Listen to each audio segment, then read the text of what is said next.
Friends, welcome to अल्समेट guys. इस video में जो भी वर्ड जितने भी वोकैबुलरी वर्ड मैं बताऊंगी आप इसे लर्न करके ही वीडियो को बंद करोगे, क्योंकि इस वीडियो में एक वर्ड को लर्न करने की ट्रिक मैं साथ में आपको बताऊंगी।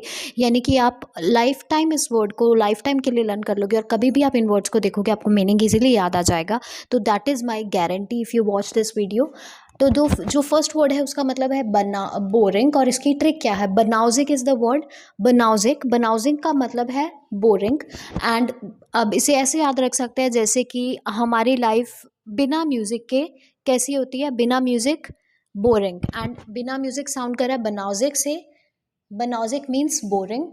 यूफोरिया, यूफोरिया का मतलब होता है हैप्पीनेस। Okay, happiness. और एक चीज़ याद रखना, इसकी ट्रिक भी मैं बताऊंगी, कीप वॉचिंग।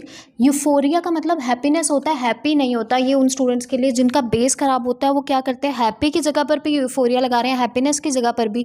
तो आप ये चीज़ देखो, यहाँ पर हम नाउन हैप्पीनेस की जगह पर यूफोरिया लगा रहे हैं, और हैप्पीनेस मतलब कि यहाँ पर एक और मैं मतलब आपको यहाँ पे चीज़ बता रही हूँ कि खुशी की जगह पर यूफोरिया लगाना है, खुश की जगह पर नहीं लगाना। खुश इज़ हैप्पी, यूफोरिक होता है वो यूफोरिक होता है। लेकिन अभी हम खुशी की बात कर रहे हैं। जैसे मैं खुशी से भर गई, I was filled with euphoria when I heard about your victory. I was filled with euphoria, euphoria, ठीक है। The crowd demonstrated means showed extreme euphoria when they heard about the victory of their country. The audience showed extreme level of euphoria. Audience ने euphoria दिखाया। अब euphoria दिखाया means खुशी दिखाई, खुश नहीं कह रही ना, खुशी कह रही हूँ। ये जस्ट बताना इंपॉर्टेंट है बिकॉज ये मिस्टेक स्टूडेंट करते हैं। अब यहाँ पर यूफोरिया की ट्रिक क्या है। जैसे अगर मान लो क्रिकेट का मैच चल रहा है और 4 स्कोर कर दिया है हमारी टीम ने, तो ऑडियंस कहेगी ये 4 आया, ये 4 आया, 4 आया। यूफोरिया, 4 आया, 4 आता है तो ऑडियंस खुश होती है, हैप्पीनेस का एहसास होता है, ये 4 आया। और इसका मीनिंग है यूफोरिया, यूफोरिया का मीनिंग है हैप्पीनेस। अले, अले का मतलब होता है, अले इज अ वर्ब, यानी कि आप अलेड, अलेड भी कह सकते हो, पास्ट और प्रेजेंट फ्यूचर में भी आप इसे यूज करोगे अलेड कहकर पास्ट में। एंड अले का मतलब है शांत करना, और बहुत ही इजी तरीके से हम इसका मीनिंग लर्न कर सकते हैं। जैसे कि जब कोई बेबी क्राई करता है तो उसके पेरेंट्स उसे कैसे चुप कराते हैं, अले अले अले बेबी। तो that's kind of funny trick, but तो अले अले करके हम शांत करते हैं बेबी को। तो अले का मतलब होता है किसी को शांत करना। और अगर हम इसे वो क्या हम लर्न करते हैं सेंटेंस में, तो हम कैसे कहेंगे कि आई ट्राई टू अले her but she was completely shattered. तो आई कुड नॉट अले हर, मैं उसे शांत नहीं कर पाया क्योंकि वो कम्प्लीटली टूट चुकी थी, वो शैटर्ड हो चुकी थी, तो मैं उसे शांत नहीं कर पाया। मैंने उसे शांत करने की कोशिश की, उसे अले करने की कोशिश की। आई ट्राइड टू अले हर, टू के बाद जो चीज़ आती है डायरेक्ट वो वर्ब भी होती है, ट्राई टू अले हर। सैंग्विन, सैंग्विन साउंड कर रहा है पेंगुइन से मिलता जुलता, और पेंगुइन होते हैं पॉजिटिव। ये चीज़ आपको लर्न रखनी पड़ेगी कि पेंगुइन होते हैं पॉजिटिव विचार। पेंगुइन को देख के पॉजिटिविटी आती है ना। तो सैंग्विन वो बंदा होता है, वो पर्सन होता है जो पॉजिटिव होता है, ऑप्टिमिस्टिक,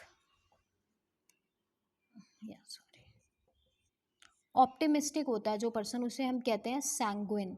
तो the person is, if somebody sanguine, simple है, वो ऑप्टिमिस्टिक है, मतलब वो पॉजिटिव विचारों वाला पर्सन है।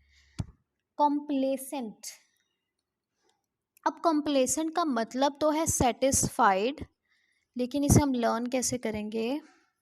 सेटिस्फाइड का यहाँ पर ये मतलब होता है कि वो बंदा ना अपनी कंडीशन से सेटिस्फाइड है। और ये वर्ड कई बार नेगेटिव कई बार पॉजिटिव में यूज़ किया जाता है, ज़्यादातर नेगेटिव चीज़ों में यूज़ किया जाता है। कोई पर्सन सेटिस्फाइड हो गया, लेकिन उसे होना नहीं चाहिए अपनी कंडीशन के साथ, उसे इंप्रूव करते रहना चाहिए। लेकिन वो कह रहा है मैं जहाँ हूँ मैं खुश हूँ, वो उसी चीज़ में बस आराम फरमा रहा है, वो सेटिस्फाइड हो रहा है अपनी प्रेजेंट कंडीशन से। तो वो है तो सेटिस्फाइड, ओवरली सेटिस्फाइड है जो उसे नहीं होना चाहिए। और कॉम्प्लेसेंट को हम कैसे लर्न करेंगे। जैसे अब भाई मेरी तो इस कंपनी में प्लेसमेंट हो गई है, मैं सेटिस्फाइड हूँ, मुझे और कहीं जॉब नहीं चाहिए, मुझे और कोई अच्छी पोस्ट भी नहीं चाहिए, मेरी इस कंपनी में प्लेसमेंट हो गई है। Complacent, company placement. तो कॉम्प्लेसेंट का मतलब है सेटिस्फाइड। इम्प्यूट एक वर्ब है अगेन। इम्प्यूट का मतलब है, और ये हमारे हो गए एडजेक्टिव, ये हो गया वर्ब। और इम्प्यूट का मतलब अगेन मैंने कहा वर्ब है, तो मीन्स कुछ करने की बात हो रही है, कुछ करना, टू डू समथिंग। और यहाँ पर क्या करने की बात हो रही है, टू पुट सम रिस्पॉन्सिबिलिटी और ब्लेम ऑन समवन। और इसके उसको लर्न करने की ट्रिक क्या है, इम्प्यूट से मतलब जो उसका बन ही रहा है, अब उसे देखो तो I am putting this responsibility on you, I am putting, impute means I am putting, तो मैं तुम पर डाल रहा हूँ, आई एम पुटिंग। तो इम्प्यूट का मतलब भी यही है कि किसी पर रिस्पॉन्सिबिलिटी या ब्लेम डालना, और रिस्पॉन्सिबिलिटी भी डालना तो नेगेटिव वे में डालना। जैसे the owner of the house went away just by imputing the whole responsibility of the whole house on her maid। Owner चला गया अपने सारी रिस्पॉन्सिबिलिटी, सारे घर की रिस्पॉन्सिबिलिटी मेड पर इम्प्यूट करके, just by imputing the responsibility. Putting की जगह पर आप देख लो यहाँ पे बस इम्प्यूट लग रहा है, इम्प्यूटिंग द रिस्पॉन्सिबिलिटी पुटिंग के बजाय ऑन द मेड। या फिर अब ब्लेम डालना, जैसे मेरा जो फेलियर हुआ है मैं उसकी रिस्पॉन्सिबिलिटी तुम पर डालता हूँ, तो we impute the responsibility of the failure of this project on the insincerity of our employees। कि हम अपनी एक बॉस कह रहे हैं कि अपने एम्प्लॉयज़ की जो इनसिंसेरिटी है, जो वो एम्प्लॉयज़ अच्छे नहीं है, तो उन पर मैं अपनी जो मेरा जो फेलियर हुआ है उसकी रिस्पॉन्सिबिलिटी इम्प्यूट उसकी जो रिस्पॉन्सिबिलिटी है या ब्लेम है वो मैं इम्प्यूट करता हूँ। वी इम्प्यूट द फेलियर, सीधा हम ऐसे भी कह सकते हैं कि मैं फेलियर को तुम पर इम्प्यूट कर रहा हूँ। रिस्पॉन्सिबिलिटी वर्ड ज़रूरी नहीं कि मैं डाल रही हूँ उसमें। तो we impute the failure of our project to your insincerity, to your insincerity.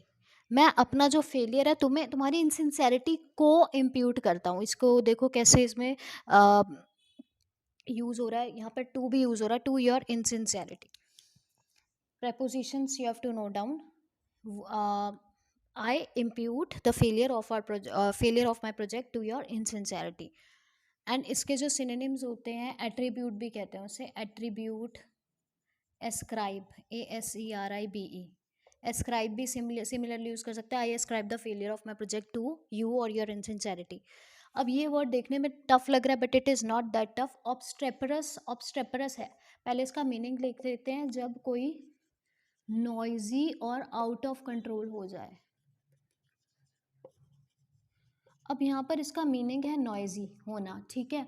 तो अब जब हमारी नॉइस यानी हमारी वॉइस ख़राब होती है, मतलब हमारे थ्रोट में प्रॉब्लम होती है, तो हम क्या करते हैं, स्ट्रेप्सिल्स खाते हैं, स्ट्रेप्सिल्स, ठीक है, मेडिसिन होती है स्ट्रेप्सिल्स। यहाँ पर बीच में वर्ड है स्ट्रेप। अब मान लो क्राउड ने, सारे क्राउड ने स्ट्रेप्सिल खा रखी है और वो उनके गले खुले हुए हैं, बहुत अच्छे से आवाज़ आ रही है क्योंकि उन्होंने स्ट्रेप्सिल खा रखी है, और वो क्या हो रहे हैं, ऑब्स्ट्रेपरस हो रहे हैं। अब मतलब कि everybody just took the ticket to attend the show and the audience was attending the show, but suddenly they came to know that the singer is not coming, the musician जिसका वो शो देखना है तो वो नहीं आ रहा। तो क्या हुआ, जो ऑडियंस हो गई वो क्या बन गई, ऑब्स्ट्रेपरस हो गई, ऑब्स्ट्रेपरस हो गई, अचानक से नॉइजी हो गई, आउट ऑफ कंट्रोल हो गई, शोर मचाने लग गई, ऑब्स्ट्रेपरस हो गई। Dogmatic is very easy and बहुत ही फ्रीक्वेंटली यूज़ होने वाला वर्ड है, तो ये तो सबको आना चाहिए, डॉगमेटिक। आप इसको उल्टा पढ़ के देखो, यहाँ से I am God, I am God बनता है। तो डॉगमेटिक का मतलब भी यही है कि वो पर्सन अपने आप को ही भगवान समझता है, यानी कि वो कहता है जो मैं सोच रहा हूँ वही सही है, यानी कि उसका ओपिनियन होता तो उसका ओपिनियन है, लेकिन वो ऐसे दिखाता है कि ये एक फैक्ट है, यही सच है। इस मतलब वो बर्दाश्त नहीं करता अगर कोई उसको उसके ओपिनियन को गलत बोलता है। तो वो पर्सन है हाईली ओपिनियनेटेड